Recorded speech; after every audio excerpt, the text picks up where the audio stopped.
बोलिए बांके बिहारी लाल की जय। स्वागत है दोस्तों अपनी प्यारी महान संस्कृति यूट्यूब चैनल पर। इस चैनल के द्वारा मैं अपने लोगों को भारतीय संस्कृति जो महान संस्कृति है उसके बारे में कहानी कथा आदि के माध्यम से बताता रहता हूँ, ताकि हम लोग अपनी भारतीय संस्कृति का अनुकरण करें, उसके अनुसार हम अपना दैनिक जीवन व्यतीत करें। बहुत ही मज़ा, बहुत ही आनंद आने वाला है। इस संस्कृति में आपने देखा होगा कितने चमत्कारों से भरी हुई ये संस्कृति है, लेकिन कई लोग इसको भूलते जा रहे हैं। इसके लिए मेरा एक प्रयास है, आप भी सहयोग करें, इसमें चैनल को सब्सक्राइब करें, शेयर करें और लाइक करें, कमेंट करें कि आपको ये वीडियो कैसा लगा। सुनते हैं आज एक कथा, मधुर कथा, जिसका शीर्षक है बाबा जी का जादुई कंबल। एक जगह एक संत थे, भिक्षा मांग कर खाते थे। छोटी सी कुटिया बनी हुई थी, छोटा सा मंदिर बना हुआ था, वहीं पे रहते थे और ज़्यादा उनके पास कोई संपत्ति नहीं। भिक्षा मांग के खाया, कल का कल देखा जाएगा। भगवान का भजन करते थे और आनंद में मग्न रहते थे। छोटा सा मंदिर, छोटी सी कुटिया, छोटा सा स्थान, छोटा सा बगीचा। गांव से थोड़ा दूर एकांत में रहते थे। अभी वहाँ क्या हुआ, एक दिन रात के समय, जाड़े की रात थी, ठंडी की रात थी, पूनम का दिन था और रात में 1-2 बजे के आसपास चोर लोग आए। और चोर लोग आए कि तो कुटिया के तो दरवाज़ा कैसे होते हैं, ऐसे ही थोड़ा सा कांटे कांटे लगे रहते हैं। तो उन्होंने ऐसा किया और अंदर घुस गए।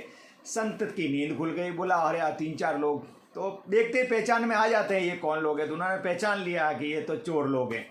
तो उठ के बैठ गए तो एकदम उनको आश्चर्य हुआ। आओ आओ किया उन्होंने, और फिर थोड़ी देर बाद में वो सिसकियाँ भर भर के रोने लग गए।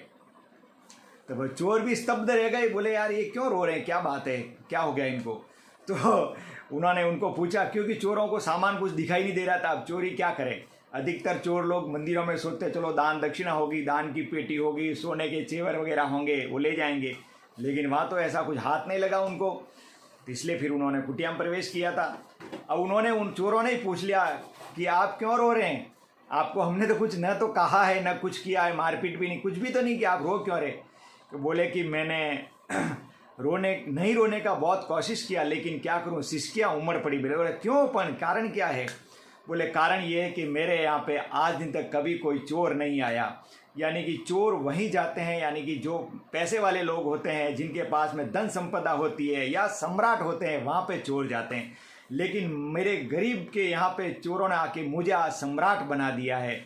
इसके लिए मेरे को रोना आ रहा है, लेकिन मेरे पास आपको देने के लिए कुछ भी नहीं है, यानी कि आपको चुराने के लिए कुछ भी नहीं है। तो बड़ी शर्म भी आ रही है, यानी कि मैं सम्राट होते हुए भी इतना लखपति करोड़पति हूँ आज कि तुम मेरे घर आए हो और मेरे पास देने को कुछ नहीं है। इसलिए मेरे को, अगर आपने पहले से सूचना दी होती 1-2 दिन पहले, तो मैं कहीं से कुछ भिक्षा के रूप में कुछ मांग के ले आता और आपके सामने प्रस्तुत कर देता। लेकिन क्या करें, मुझे क्षमा करना, मेरे पास कुछ है नहीं। बोले चोरों ने कहा कोई बात नहीं, कोई बात नहीं। अब चोर तो सुन के स्तब्ध रह गए। बोले ये कैसा आदमी है यार, जो सामने से ऐसा दुख प्रकट कर रहा है। नहीं तो कोई चोर को तो लोग भगाते हैं, आवाज़ करते हैं।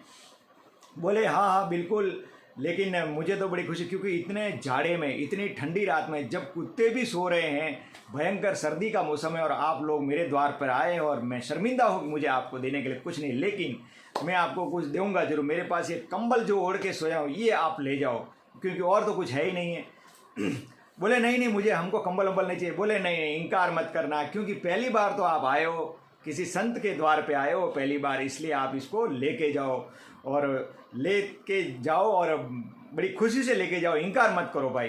तो वो चोर भी स्तब्ध रह गए। बोले यार इतना सब ये कर रहा है, तब ले जाना पड़ेगा, क्या करें। तो चोर उसको लेके रवाना हो तो उन्होंने बाहर से आवाज़, अरे रुको रुको।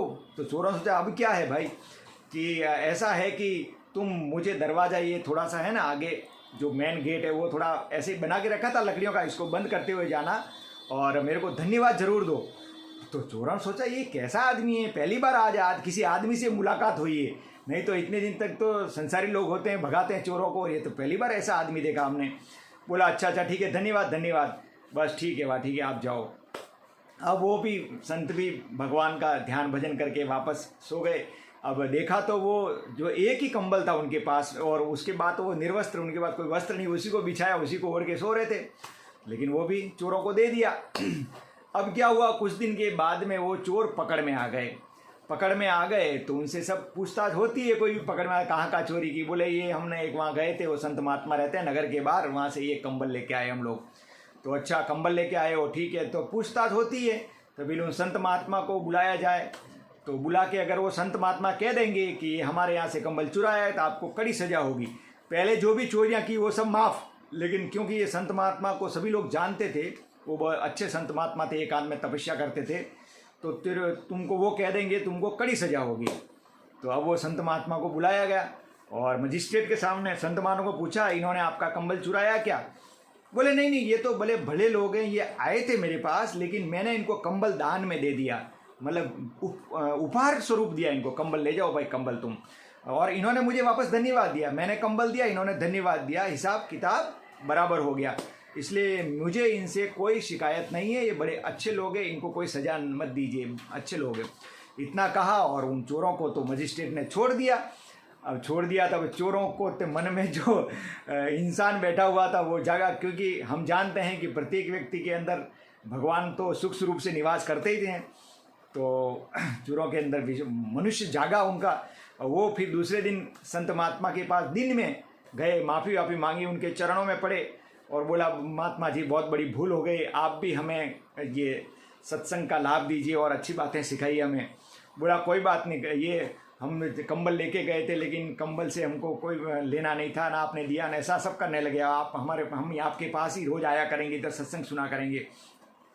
तो महात्मा ने कहा भाई ये कंबल कोई छोटा मोटा कंबल थोड़ी था, ये तो संत महात्मा का कंबल था, इसी को ओढ़ के तो मैं साधना करता हूँ, इसके अंदर साधना के अध्यात्म के सूक्ष्म बातें छिपी हुई है उसके अंदर, इसलिए ये तुमको चेंज करने ही वाला था, इसके लिए तो मैंने कंबल दिया ताकि तुम्हारा मन कभी न कभी बदलेगा।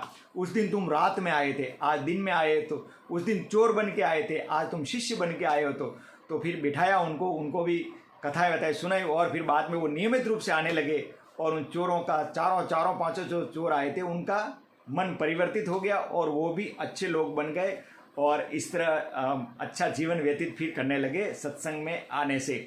तो साथियों, हमें अपने जीवन में थोड़ा बहुत सत्संग जरूर सुनते रहना चाहिए।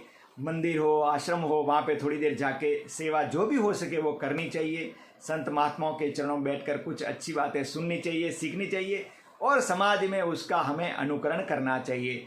कोई किसी टीवी वाले ने बता दिया, किसी न्यूज़ में बता दिया वो ऐसा वैसा, तुरंत उस पर विश्वास नहीं करना चाहिए। थोड़ा वहाँ पे जाके खुद को भी देखना चाहिए, क्योंकि आजकल धर्म को भ्रष्ट करने वाली शक्तियाँ बहुत तेज़ी से कार्य कर रही है। वो हमारे सनातन धर्म को नष्ट करने पर तुली हुई है। वो उनका ऐसा कि भाई विश्व में कहीं सनातन धर्म नहीं है किसी देश में, तो भारत में क्यों, यहाँ से भी इसको नष्ट करो। तो आप सावधान रहें, किसी की बातों में एकदम से नहीं आए, जांच पड़ताल करें, किसी भी संत महात्मा के बारे में कोई कुछ बोले तो भी, और जांच पड़ताल के बाद ही विश्वास करें। चैनल को सब्सक्राइब करें, शेयर करें, लाइक करें। धन्यवाद। जय श्री कृष्ण, जय श्री कृष्ण।